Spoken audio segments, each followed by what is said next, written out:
একটি মেয়ে আর আমি। গল্পটা একটু মন দিয়ে শুনুন। সকাল থেকে জুড়ি জুড়ি বৃষ্টি হচ্ছে। বন্ধু কামালের দোকানে বসে আছি।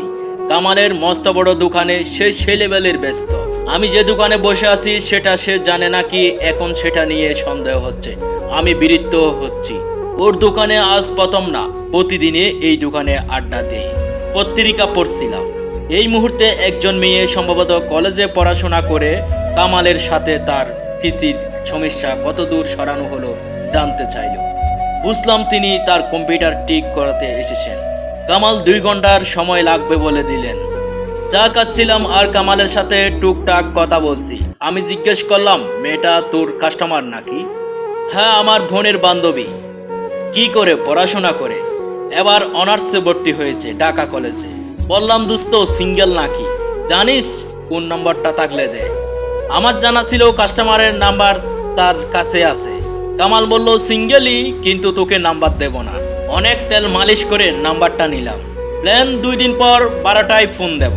সেদিন রুমে শুয়ে রয়েছি। সে মেয়েটিকে ফোন দেব নাকি ভাবছিলাম। যাই হোক, ফোন দিলাম। দেওয়ার সাথে সাথেই রিসিভ। একটু ভরকে গিয়েছিলাম। যাই হোক, হ্যালো, কেমন আছো? ভালো, কিন্তু আপনি কে ভাই? এ জগতে হাইকে ভাইয়া হতে চাই মানি? আমি তোমাদের বেসের বড় ভাই।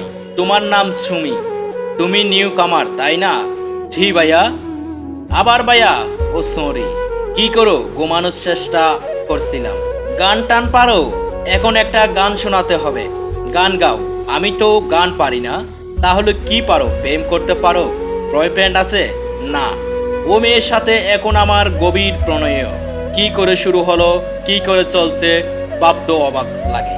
তাহলে এই কাহিনী এবার শান্তি পাওয়া গেল। মেয়েটা ফেসবুক থেকে নাম জেনেছে। আবার ফোন দিলাম। হ্যালো বলো। আমি বললাম, ভালোবাসা দিবা নাকি এসিড দিবা? মেয়েটা বলল, ভাই আপনি এগুলো কি বলেন? তাহলে আই লাভ ইউ বলো।